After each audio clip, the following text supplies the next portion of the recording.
Bismillahirrahmanirrahim. Assalamualaikum warahmatullahi wabarakatuh. Sobat Kembara Sunyi dimanapun berada, pada kesempatan kali ini adalah edisi spesial. Kita akan membicarakan tentang sebuah kemerdekaan dan sebuah perjuangan kakek buyut kita melawan penjajah pada waktu itu. Jadi untuk teman-teman, saya ingatkan sekali lagi bahwa mungkin dalam cerita ini sedikit sekali mengandung cerita horor. Tapi dari sini kami ingin menyampaikan lagi tentang pesan-pesan perjuangan yang dulunya diperjuangkan oleh kakek buyut kita. Jadi harap melihat tayangan ini dari awal sampai akhir supaya teman-teman nggak gagal paham. Untuk teman-teman yang sedang nonton tayangan ini dan belum subscribe, yuk subscribe sekarang juga supaya kami lebih bersemangat lagi dalam membuat konten terbaru di Kembara Sunyi. Dan untuk teman-teman yang telah mendukung kami sejauh ini, semoga amal kebaikan teman-teman dibalas kebaikan berlipat oleh Allah Subhanahu wa Ta'ala.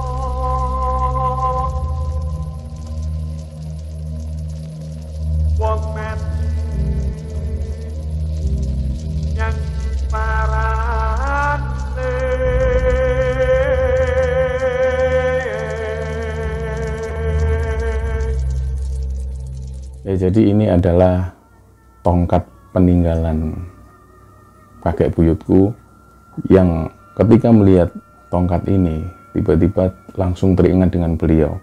Jadi beliau dulu suka bercerita dan kebetulan beliau juga mengalami masa-masa perang melawan penjajah. Yang beliau ingat waktu itu ketika melawan tentara-tentara Jepang. Yang kita tahu bahwa tentara Jepang itu kejamnya luar biasa, sadisnya luar biasa. Waktu itu kakek buyutku ngelihat sendiri banyak tentara Jepang ini yang sering kali melakukan tindak asusila kepada perempuan-perempuan Indonesia. Dan begitu liarnya mereka memperkosa perempuan-perempuan yang ada di Jawa maupun di tempat-tempat yang lainnya. Dan ada juga kekejaman-kekejaman lain. Ada orang yang menyaksikan sendiri dengan mata kepalanya sendiri.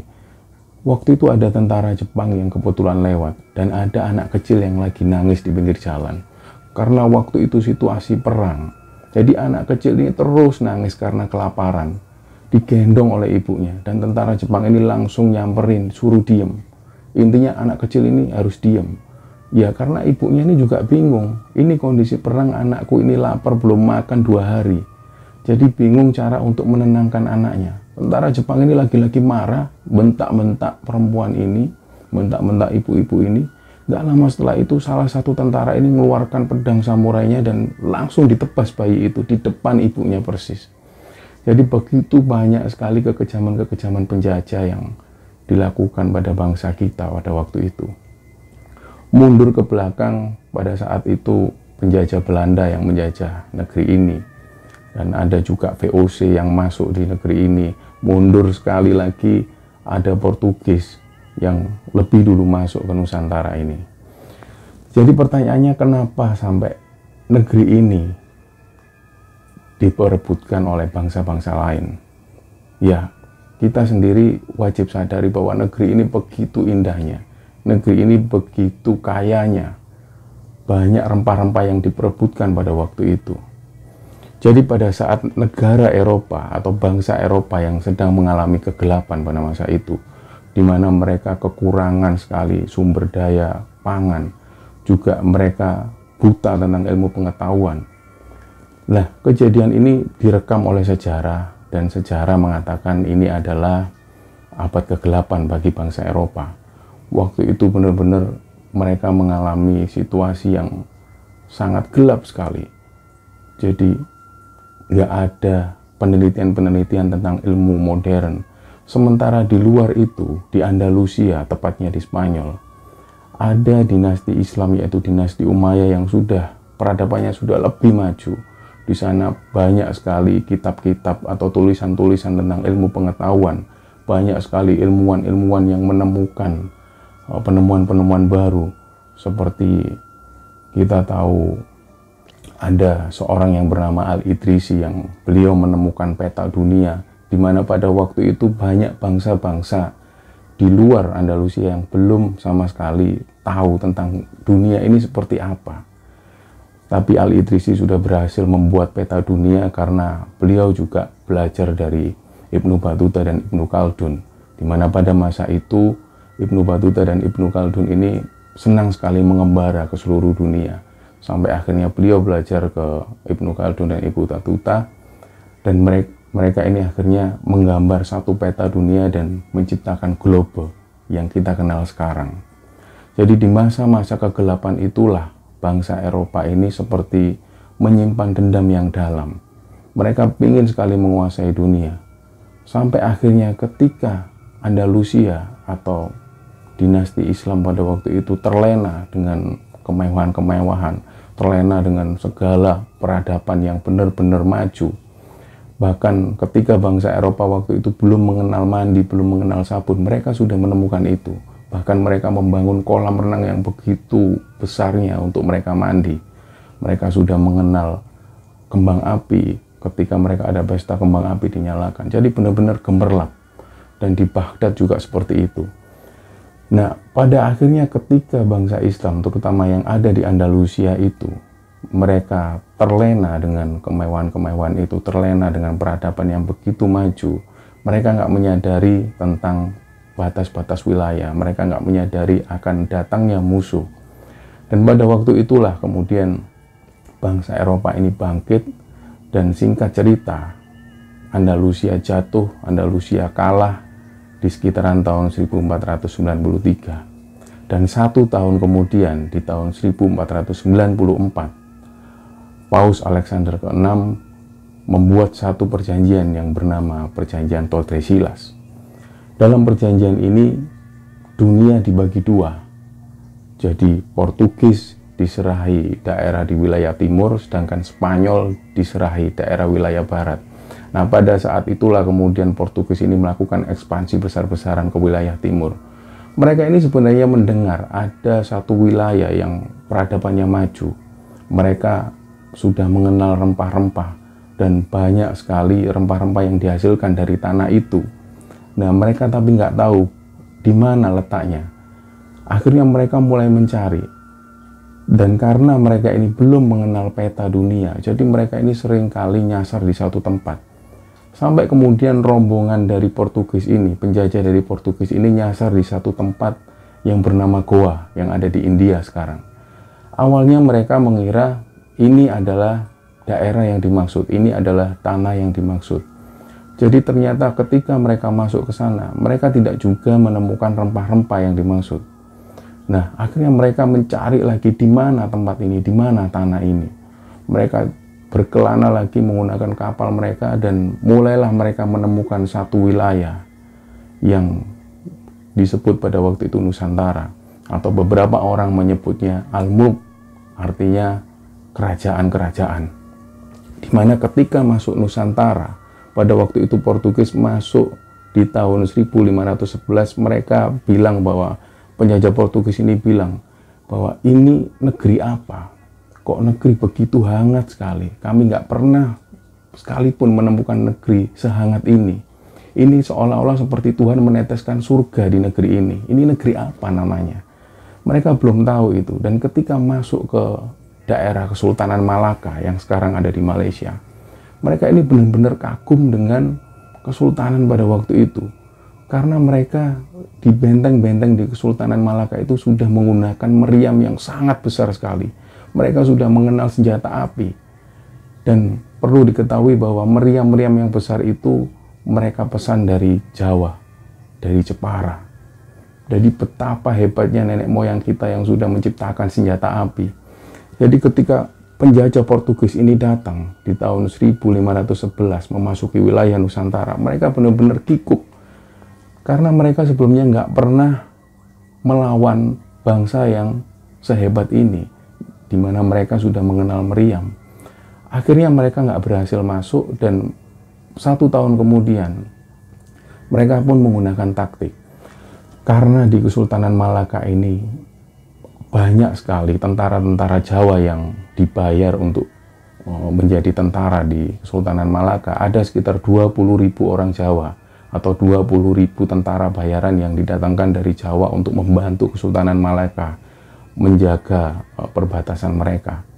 Nah, waktu itu Portugis ini nggak kurang akal, penjajah Portugis ini nggak kurang akal. Mereka ini menggunakan satu taktik yang curang, di mana mereka ini membayar sekitar 500 tentara bayaran dari Jawa itu, mereka bayar.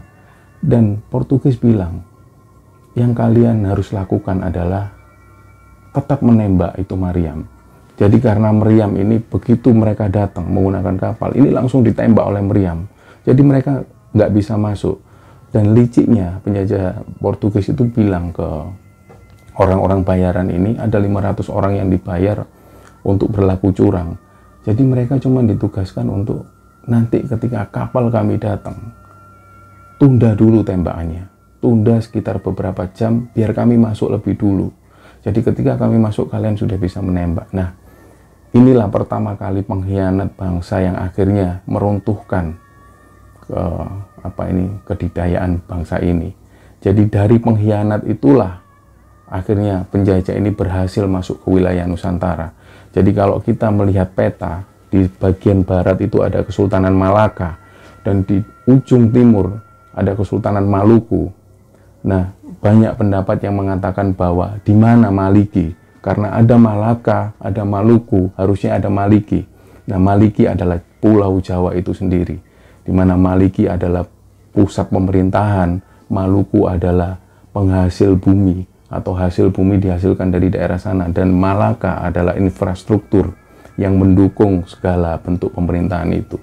Jadi ada seperti titik segitiga yang ke bawah, dan puncaknya ada di Maliki, yaitu Jawa. Nah, ketika bangsa Portugis ini berhasil masuk melewati Kesultanan Malaka, disitulah penjajahan dimulai. Disitulah bangsa kita benar-benar dijajah oleh bangsa Eropa yang pertama kali masuk, yaitu bangsa Portugis. Dari situlah kemudian banyak sekali peperangan-peperangan yang terjadi yang dibuat oleh bangsa Portugis waktu itu. Apa yang dicari oleh bangsa Portugis? Mereka punya 3 misi. Misi mereka adalah 3G. Yang pertama adalah gold, glory, dan gospel. Gold yang dimaksud adalah emas dan rempah-rempah. Dan jangan salah bahwa rempah-rempah pada masa itu seperti emas. Karena di bangsa Eropa ketika musim dingin, mereka ini nggak bisa untuk menyelamatkan ternak-ternak mereka. Ternak mereka pasti mati karena kedinginan di musim dingin itu. Akhirnya mereka nggak punya cara, disembelihlah ternak mereka. Dan mereka itu nggak pernah tahu bahwa rempah-rempah bisa untuk mengawetkan ternak mereka. Dari situlah mereka mulai mencari. Kita harus mencari rempah-rempah supaya ternak kita ini awet. Selama musim dingin bisa diawetkan. Nah, pada waktu itu rempah-rempah ini memang nilainya sepadan dengan emas. Karena begitu mahalnya dan sangat sulit dicari. Ada cengkeh, pala, jahe, dan segala macamnya itu. Yang dimana di negeri kita itu sangat mudah didapatkan.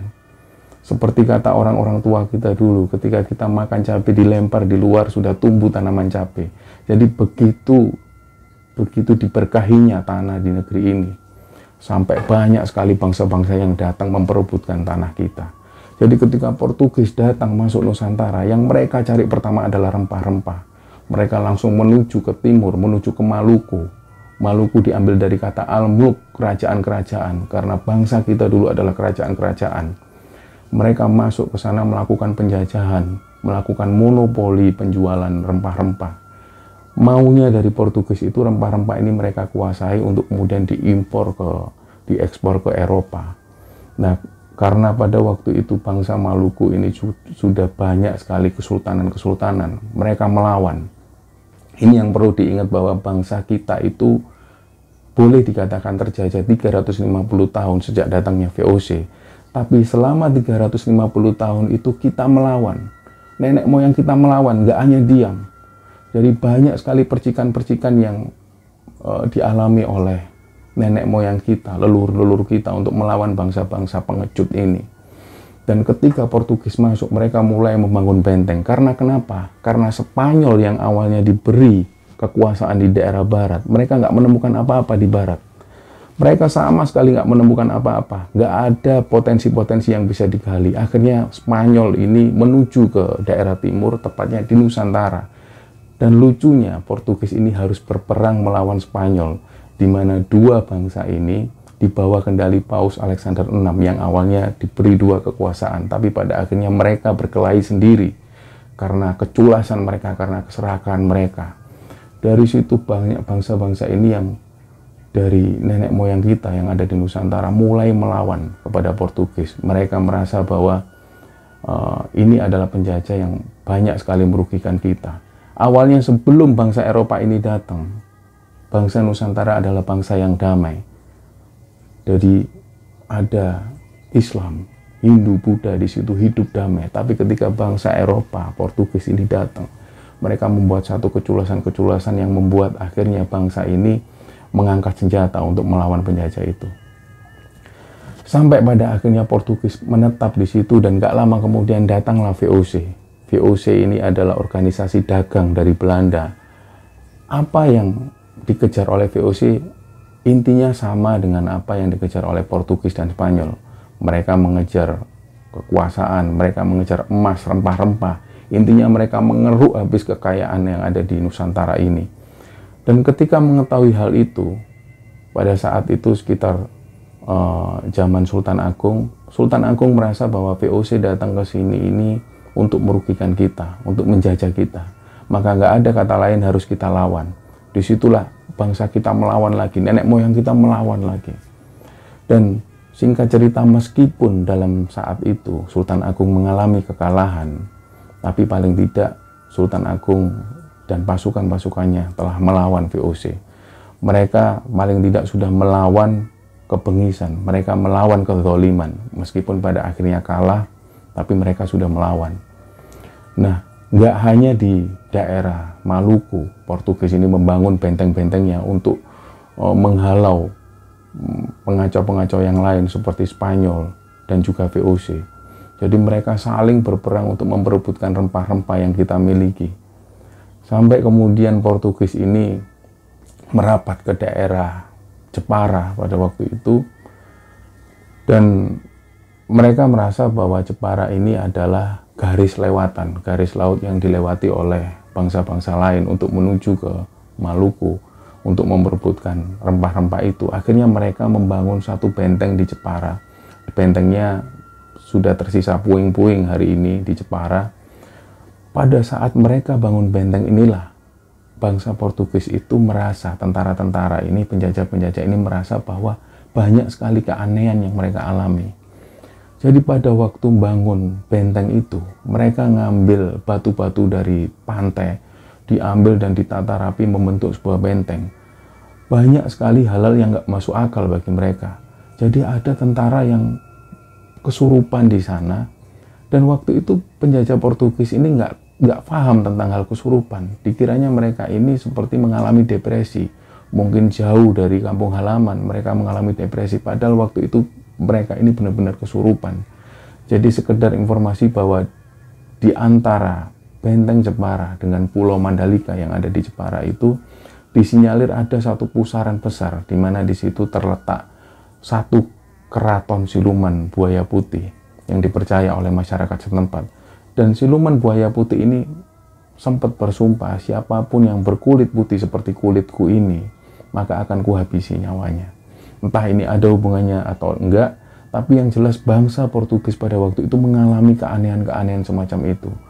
Malam itu ketika mereka bermalam masih membangun benteng, ada pusaran air yang besar melingkar deras di tengah-tengah lautan itu.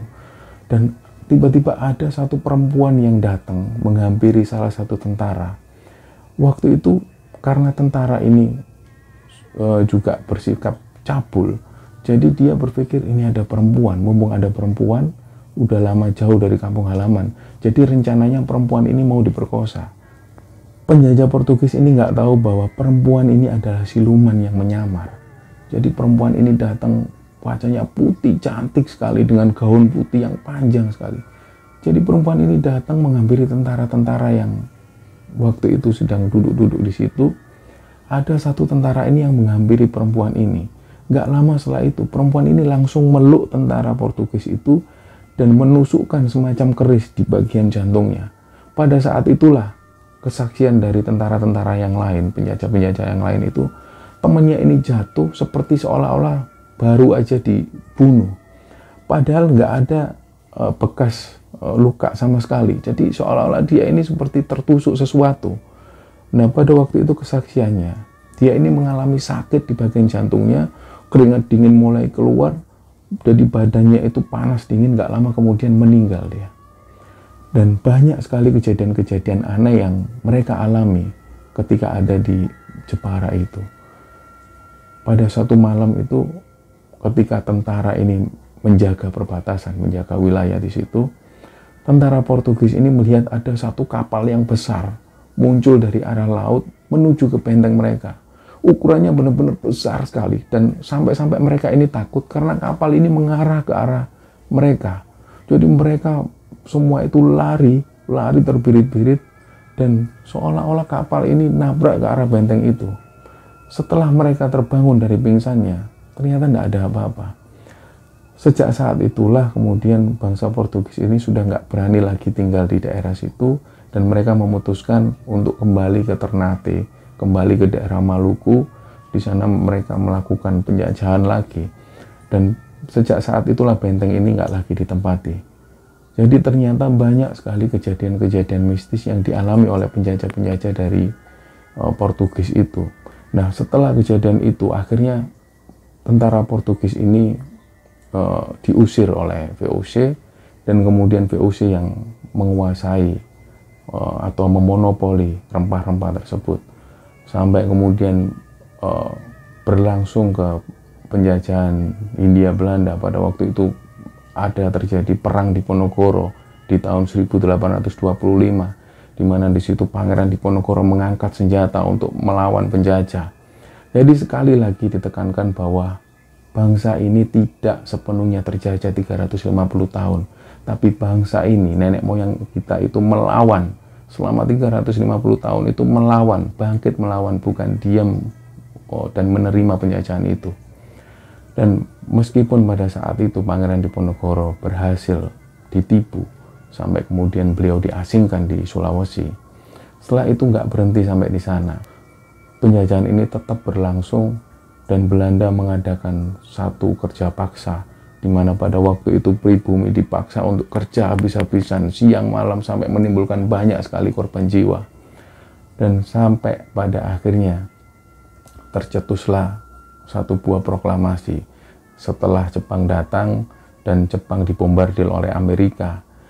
Ada bom Hiroshima Nagasaki. Pada waktu itu Jepang menyatakan kalah, Jepang menyerah, dan pada saat itu di tanggal 16 Agustus 45 banyak sekali kaum muda yang mendorong Pak Karno dan Bung Hatta untuk segera memproklamirkan kemerdekaan Indonesia. Tapi waktu itu Pak Karno tetap nggak mau. Pak Karno tetap bilang bahwa saya inginnya memproklamirkan kemerdekaan Indonesia di tanggal 17. Waktu itu kaum muda atau anak-anak muda bertanya pada Pak Karno, kenapa harus tanggal 17, Bung? Kenapa? Saya ini orang yang percaya dengan gaib, saya percaya dengan mistik, dan saya percaya bahwa di tanggal 17 itu adalah tanggal keramat, bahwa Al-Quran diturunkan di tanggal 17 Ramadan, dan bahwa di tanggal 17 Agustus itu adalah hari Jumat Legi, di mana pada kepercayaan bangsa Jawa, di mana pada kepercayaan saya, hari Jumat Legi itu adalah hari yang baik. Dan jangan lupa, di tanggal 17 Agustus itu bertepatan dengan tanggal 9 Ramadan 1364 Hijriah, di mana pada saat itu umat Islam sedang berpuasa. Dan saya percaya di tanggal 17 itu adalah jumlah rakaat sholat umat Islam. Jadi saya tetap harus menunggu tanggal 17 untuk memproklamirkan kemerdekaan Indonesia. Setelah itu kemudian kaum muda ini percaya Dan tepat di tanggal 17 Agustus 1945 jam 10 pagi, Soekarno menyatakan kemerdekaan Indonesia. Proklamasi kami, bangsa Indonesia, dengan ini menyatakan kemerdekaan Indonesia. Beliau memproklamirkan kemerdekaan Indonesia. Dengan ini menyatakan kemerdekaan Indonesia, dan seluruh bangsa Indonesia benar-benar bahagia dengan hari itu. Benar-benar mereka ngerasa bahwa selama 350 tahun lebih bangsa ini melawan, pada akhirnya kita merdeka. Bisa dibayangkan situasi pada saat itu. Padahal pada saat itu Insinyur Soekarno sedang dalam kondisi sakit dan beliau nggak mampu untuk berdiri. Pada saat itu ketika Bapak Muhammad Hatta datang, beliau sempat berbicara dengan Pak Karno. Gimana Bung, apa bisa dimulai untuk membacakan teks proklamasi ini? Dengan keadaan yang dibopong beberapa orang, akhirnya Pak Karno mulai berdiri. Jadi kalau teman-teman lihat ketika membacakan teks proklamasi itu, Bung Karno sedang dalam posisi yang agak tidak enak badan, dan baginya sempat diberi ramuan oleh pemilik rumah di Pagesangan Timur itu, seorang Habib. Beliau memberikan satu buah madu, dan setelah saat itu Bung Karno berhasil membacakan teks proklamasi di depan seluruh bangsa Indonesia. Setelah itulah kemudian bangsa Indonesia ini merasa benar-benar bersyukur dengan keadaan pada waktu itu. Mereka benar-benar merayakan benar-benar kemerdekaan itu. Tapi meskipun setelah tahun 45 itu masih banyak sekali peperangan-peperangan, di mana pada saat itu Belanda membonceng ke tentara sekutu yaitu Inggris. Belanda ini seolah ingin merebut kembali bangsa Indonesia di tangan mereka. Tapi alhamdulillah kemudian bangsa ini tetap bisa mempertahankan kemerdekaannya. Jadi perlu diingat teman-teman sekalian, yang pertama kali kami tegaskan bahwa perlunya kami angkat cerita ini, meskipun sangat sedikit bumbu-bumbu horornya, tapi yang perlu kami sampaikan adalah kita sebagai generasi bangsa harusnya wajib untuk mencintai negeri ini.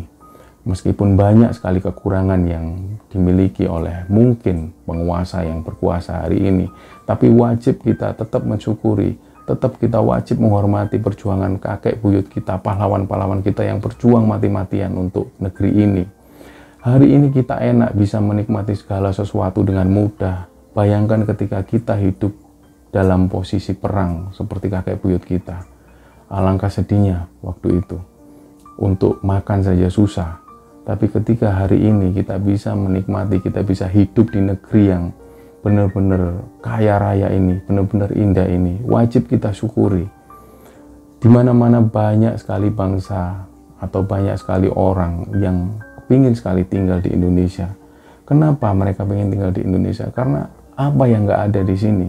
Di mana cuaca yang ada di Indonesia ini cuacanya hangat, nggak pernah terlalu dingin, juga nggak pernah terlalu panas. Sedangkan di luar Indonesia banyak sekali negara-negara yang panasnya itu sangat panas sekali, di mana dinginnya dingin sekali, yang ketika musim dingin mereka sangat kebingungan. Tapi di negeri ini kita diberikan satu kehangatan, kita diberikan pemandangan yang sangat indah, kekayaan, seperti kata Kus Plus, tongkat kayu dan batu jadi tanaman. Jadi apapun yang kita lempar di tanah ini akan tumbuh jadi tanaman. Kita bisa menikmati hasilnya. Jadi jangan sampai kita menyia-nyiakan kemerdekaan ini. Jangan sampai kita menyia-nyiakan nikmat dari Allah ini. Jadi betapa besarnya negeri ini. Kalau kita ukur dari Sabang sampai Merauke, itu seperti dari Inggris ke Irak. Dan kalau kita ukur dari Kepulauan Talaut, Kepulauan Rote, itu jaraknya seperti Jerman ke Aljazair. Jadi betapa besarnya negeri ini. Dan kita harus bangga dan kita harus bersyukur tentang itu. Mengutip kata-kata dari kakek kami, Mbah Nun, yang semoga Allah panjangkan umur beliau. Mbah Nun pernah berkata bahwa bangsa ini adalah bangsa yang besar. Kita ini adalah bangsa Garuda dan bukan bangsa emprit. Jadi jangan mau diemprit-empritkan.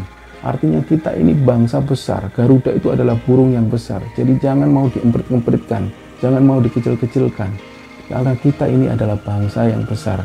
Gak ada satupun orang yang bisa mengecilkan kita. Jadi sejarah kita panjang, sejarah kita mengatakan bahwa kita ini adalah bangsa yang besar.